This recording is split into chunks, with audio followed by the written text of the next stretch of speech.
Uy, uwi!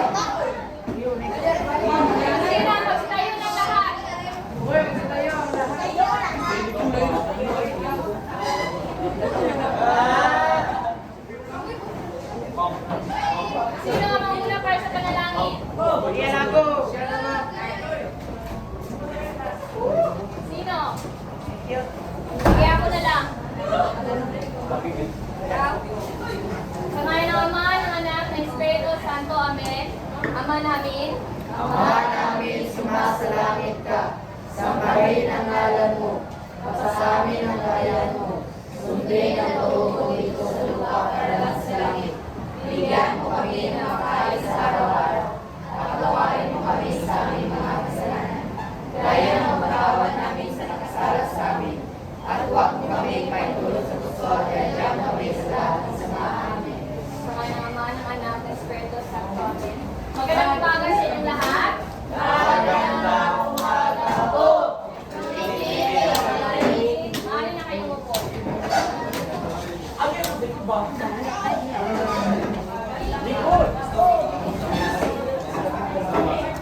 Magsiupo na ang lahat. Sino ang lumipat sa klase? Dito. Sino?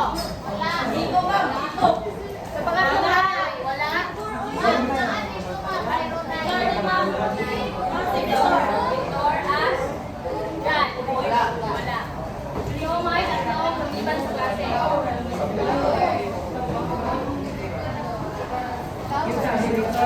So ngayon, sinahimik muna ang lahat. Ngayon, bago natin simulan ng ating talakayan, ay maaaring yung mabasahin ng mga layunin na dapat natin matamong sa araw na ito. Ay paliwanag ang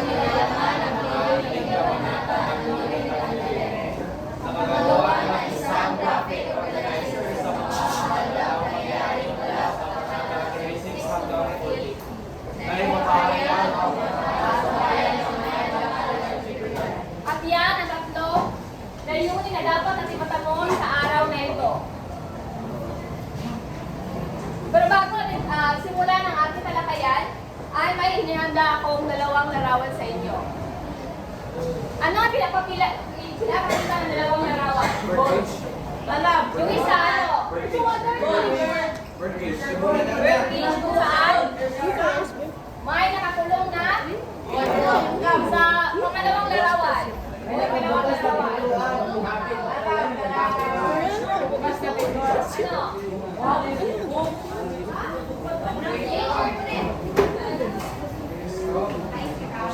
Hindi ba hindi na napili? Yung isa, ano pinapakita ng pangalawang larawan? Puntahan. Ito ay bukas na pinto. So ano nga ba ang koneksyon nito sa ating talakayan ngayon? So ating aalamin kung anong koneksyon nito sa ating talakayan sa araw na ito. Pero bago yan, ay may papasagot ko na ako mga talasaytaan sa inyo. Sino gusto sumagot sa unang bilang? Ang mugas sa mga sarili ng words. Piliin lang. Nawala ng ulitan. Ang nawala ng ulirap. Ano ito? Hinimatay o namatay? Sino? Isulat ito. Pangalawang bilang. Sino? Ang sigalot. Ito. Pangalawa. Pangatlo. Pang-apat at pang-lima. Ay, ito na. Try lang yan. Try lang. Try. Next day lang.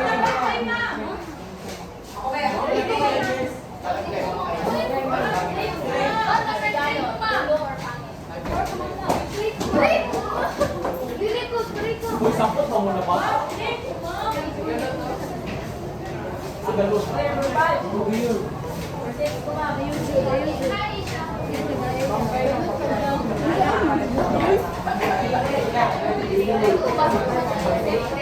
Ako, Bato na ako.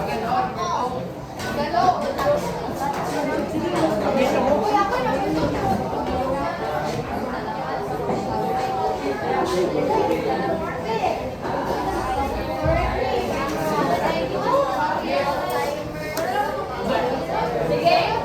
ating bawas-buwan ang kailang mga sagot. Ang salita na wala ng ulirat, ano ito? Hinimatay o namatay? Ito ay hinimatay. Tama. Ang pangalawa, sigalo. Gulo o pangit? Gulo o pangit? Gulo. At ang pangatlo, nagunit. Hindi ito na masyal? Nag-iisip. Tama. Ang kabungkutan. Hindi ba ito kasiyahan? Ito ay kalupitan. At ang panghuli, langkay. Bangkay o panggat-panggat? Ano ba? Ang sabi. Ito ay panggat-panggat. Grupo-grupo ito ang bangkay. At ito ang mga salita na ating basahin sabay-sabay.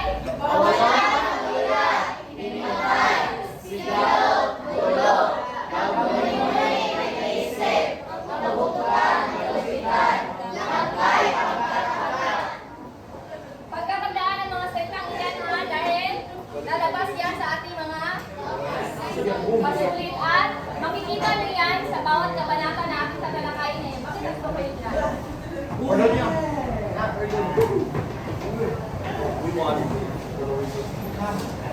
At ngayon ay basahin natin ang mga gabay na tanong na aking tatanungin mamaya pagkatapos ng ating talakayan. Sino ang hindi? Basahin ng sabay-sabay.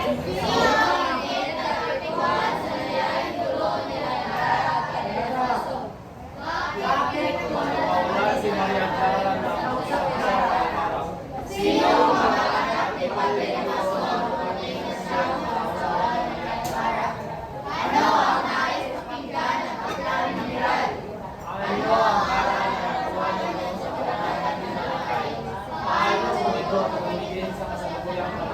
At iyan ang aking mga gabay na tanong na aking itatanong sa inyo mamaya. Kaya pagkakandaan ha at makinig kayo sa aking talakayan. So ngayon ay dumako na tayo sa kabanata 36 hanggang 40. So ano nga ba ang nalaman ng kabanata 36? Ito ay ang unang panganurin kung saan malaki ang epekto kay Maria Clara ang nangyaring gulo kina Ibarra at ang kanyang kasintahan at Padre Damaso na kanyang inom. So ano nga ba nangyari sa kanila? Bakit? Ano nga ba nangyari? Sila ay nagkaroon ng alitan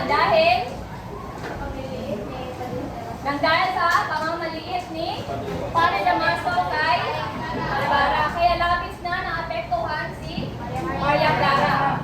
So dito ay pinagbabawalan si Maria Clara na makipag-usap kay Ibarra sapagkat ito ay excommunicado. Anong excommunicado?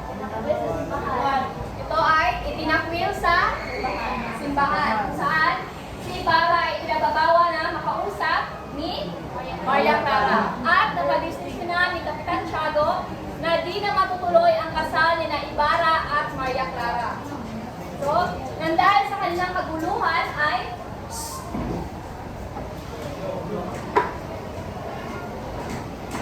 huwag na po. Ano masakubangan ay magkita. So dito ay napadesisyonan na ni Kapitan Tiago, yung ama ni Maria Clara na hindi na daw matutuloy ang kasal ni Maria Clara at Ibarra dahil sa kaguluhan nila ni Padre Damaso. So parang hindi naman patas, diba? Parang si Ibarra lang yung hinatulan kung saan pareho naman silang may mali o may kasalanan. So darating daw ang isang kamag-anak ni Padre Damaso na siyang mapapangasawa ni Maria Clara at ito ay si Linares. Kung saan darating daw siya dahil siya daw ang mapapangasawa ni Maria Clara. At sa kabanatang ito din ay dumating ang Kapitan General at nais ito kaagad makausap si Maria Clara. Dahil alam niya ang pinagdadaanan ni Maria Clara at nais niya ito makausap agad-agad. Naunawaan niyo na ba ang Kabanata 36? Yes! May katanungan ba? Wala! At tumako na tayo sa Kabanata 37, ang Kapitan General. So, ang Kapitan General ay nasa bahay na ni Kapitan Tiago dahil sabi niya ay dito daw siya. Kasi sabi nung nasa kabanata noon, di ba nagpadala siya ng sulat? Na doon daw siya titira kay Kapitan Tiago. So, dumating na siya sa bahay nila Kapitan Tiago at doon ay mas inuna pa daw niyang kausapin ang mga tao kaysa sa mga praile. Kaya doon ay higit, nainis na naman ang mga praile, di ba? Nung kabanata ba yun, nainis ang praile dahil hindi doon titira ang Kapitan General. At dito naman ay nainis na naman ang praile dahil inuna pa niyang kausapin ang mga tao kaysa sa kanila. Kinausap ni Maria Clara ay kinausap ng Kapitan General si Maria Clara at si Ibarra. So dito ay nagkaroon na sila ng pag-uusap. At ipinangako na Kapitan General na mawawala ang pagka-excommunicado ni Ibarra. So sino ang nangako? Kapitan General. Si Kapitan General. At dito ay dinais na kausapin ni Ibarra si Maria Clara, ngunit ipinagtakpan niya na sa di pagkausap ito sa kanya. Dahil nga ay pinagbabawalan siya, di ba pinagbawalan si Maria Clara na kausapin si Ibarra. Kaya dito ay hindi nagkausap si Maria Clara at si Ibarra. So, naunawaan na ba Kabanata 37? Yes. So, iyon ang nilalaman ng Kabanata 37. Ang pagdating ng Kapitan General. At umako tayo sa Kabanata 38, ang prosesyon. Lumabas sa simbahan ay kaapat na prosesyon. Dito ay nais makinig na Kapitan General sa Loa. Ang Loa ay isang tulang papuri ng San Diego. Ano ang Loa? At ito ay gustong pakinggan ng Kapitan General. So, habang nagkaroon ng posisyon, ay panay naman ang pamamalo ng mga agwasil. So, ang mga agwasil ay sila ang tagapangalaga ng kapayapaan. So, habang nagkaroon ng posisyon, gusto nila na magkaroon ng mga tao ng disiplina. Diba? Yung iba ay nagsisiksikan, gusto na disiplinado. Kung sino yung hindi sumunod sa kanila, ay papaluin ng mga agwasil. At pagkapat ng posisyon sa bahay ng Kapitan Tiago, namangha ang lahat sa awitin ni Maria Clara. So, nung dumating na sila sa bahay nilang Kapitan Tiago, ay narinig nila ang tinig ni Maria Clara. Kasi kumanta ito. Kaya sila ay napamangha sa magandang tinig ni Maria Clara. At ito ang nilalaman ng Kabanata 38, ang posisyon. Naunawaan lang ba? Kung ano nilalaman ng Kabanata 38? Yes. Kung may mga katanungan kayo, huwag kayo mahiyang magtanong ha?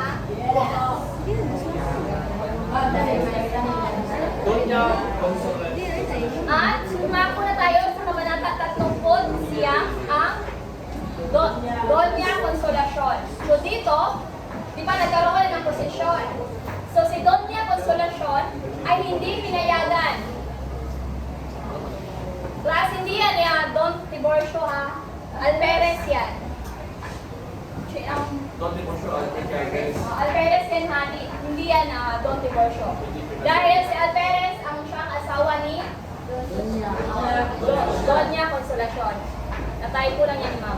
Nalabas ng bahay si Doña Consolacion dahil sa kanyang nakatawang anyo. So, hindi siya pinayagan na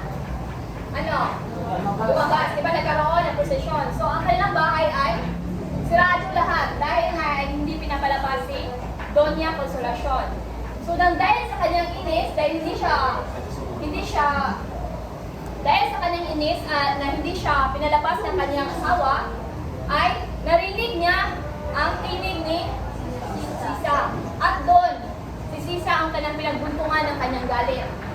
So pinatawag niya si Sisa sa mga Guardia Civil. O, kunin niya si Sisa doon. At doon, pinakanta niya si Sisa. So, iba kasi yung gamit nila na Guardia Castilla. At hindi ito maintindihan ni Sisa. So, ano, sabi niya, kumanta ka. Ano? Iba si Sisa, nababaliw na. So, parang ano, kapag hindi ginawa ni Sisa yung sinabi niya.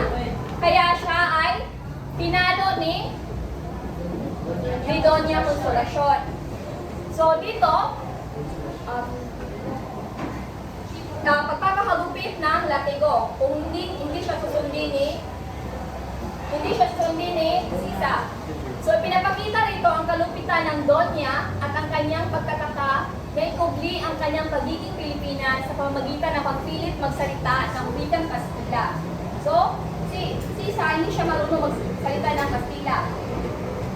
Pero pinipilit siya ni Doña Consolacion. So, buti na lamang ay dumating si Alperes Palanian. Ewan ko bakit hindi siya nag-change.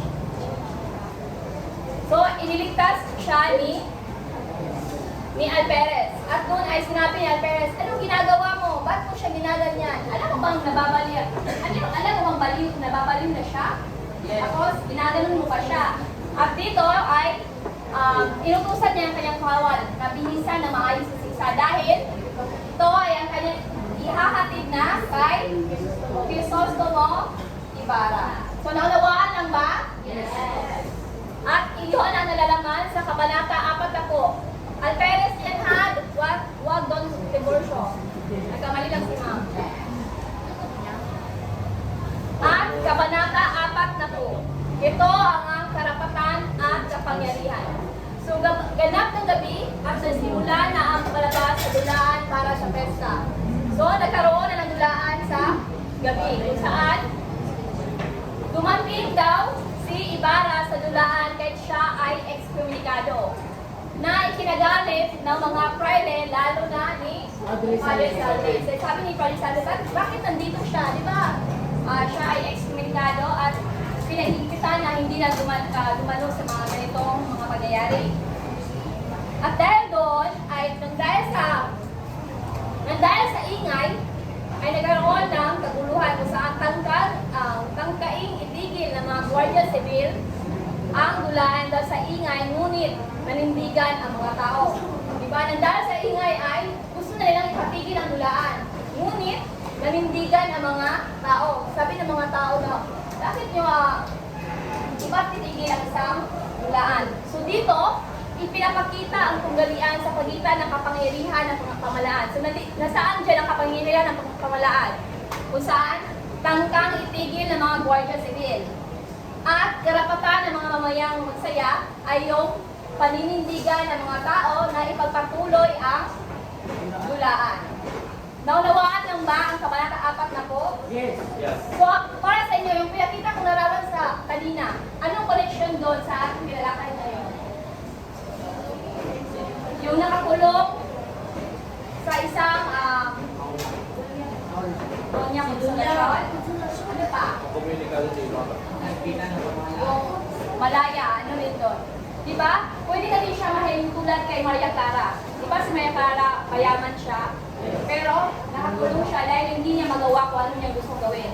Mahal niya si Ibarra, ngunit pinagbabawalan siya at dapat nasundin din niya ang kanyang ama si Kapitan Tiago. Saan ang isa naman ay isang pintuan kung saan malaya.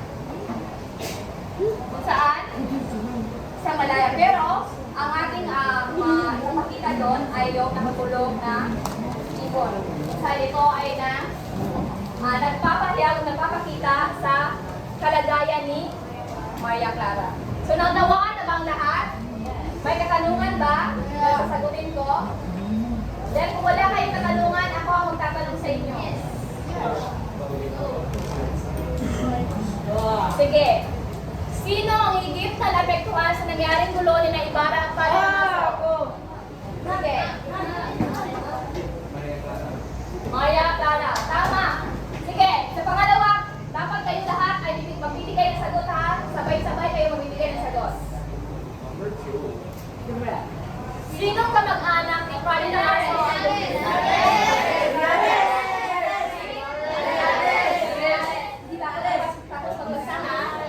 Si Linares ang gusto nila mapangasawa ni Maria Clara. Sa pangatlo, basahin muna ng sabay-sabay. Anong sagot? Dahil si Ibarra ay ano, pinag-iba mula sa San Diego. At pang-apat na tanong. Ano ang nais pamilya? O ano? Ano tawag doon? Ulaw. Ang makausap ko, tulaan ng mga Tulaan. Ulang? Tulang-dulaan? Ano ba? Tulang papuri ng San Diego. Tama. Ang nais pakinggan ng Kapitan General ay ang tulang papuri ng San Diego. At ito, ano ang aral na nakuha ninyo sa bawat kabanata? Di ba kayo mga aral doon? O ano?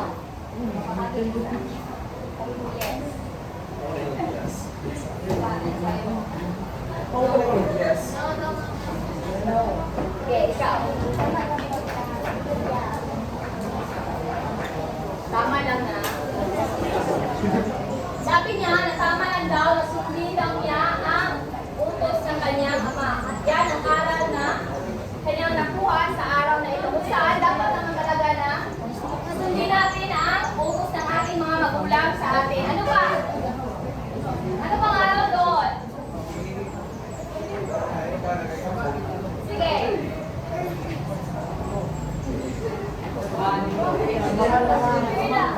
Wala namang maling sagot, class. Kasi aral naman ang nakuha ninyo. Diba? Kung nakikinig kayo, may aral na lang makukuha nyo. Anong aral ang kuha mo?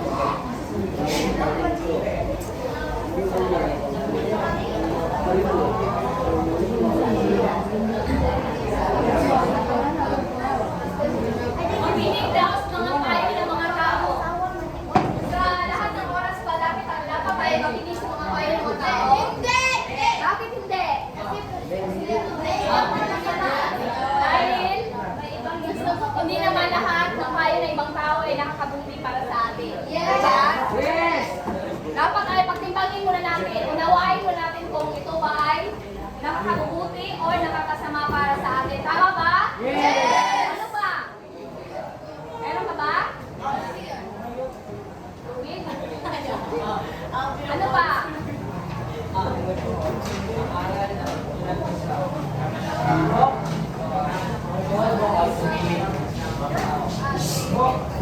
At wag pumilit. Wag pumilit ang tao. Tama. O anong sabi niya? Pakiulit ang sinabi niya. Wag pumilit ang tao. Bakit ba? Bakit dapat pilitin ang tao?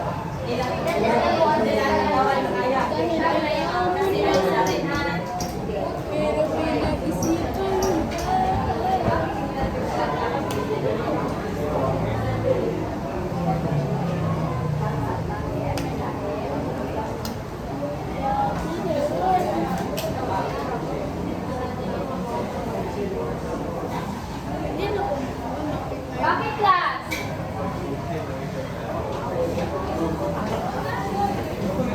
Dahil, bakit dapat nilang isipin ang mga tao? Dahil, hindi na alam kung anong susundin niya. Dahil, may mga tao na hindi natin alam kung ano daw yung mga gusto nila. Diba? Kaya, iba-iba tayo na magusto. Kaya, iwasan natin ang mamili sa kagustuhan ng ibang tao. So, naunawaan lang ba? Kabanata po. 6 hanggang 4 na po. Dahil magkakaroon na tayo ng pangkatang gawain. Ayaw ba yung pangkatang gawain? Bakit? May individual naman din. So, gamit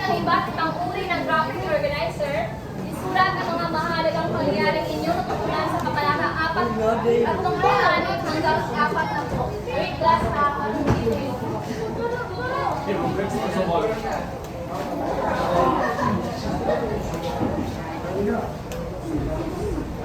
Oh, ito yung mga halimbawa.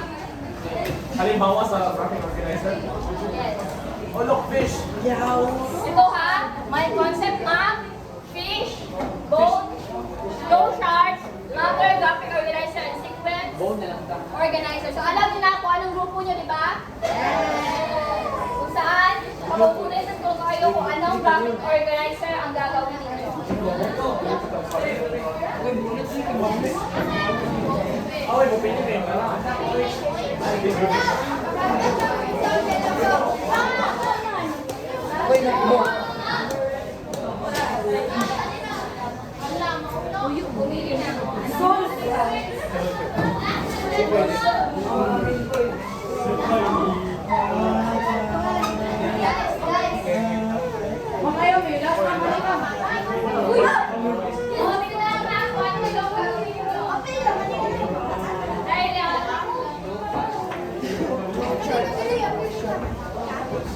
At bibigyan ko lamang kayo ng 10 minuto ha.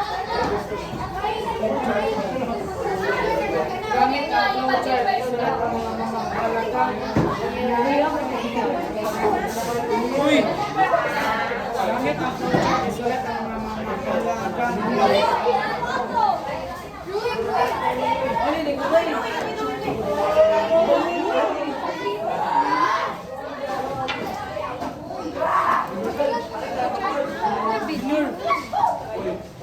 Ayaw.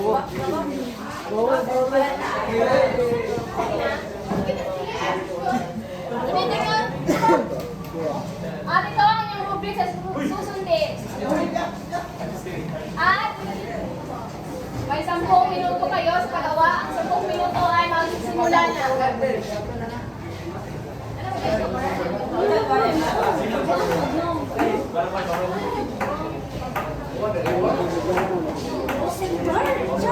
Dapat lahat ay kukunin ha. Si Blackheart. Rentang pang bata dyan. Ano man eh? Balata.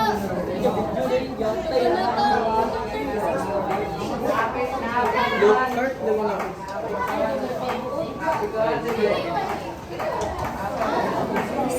Uy, dali, binward ang mga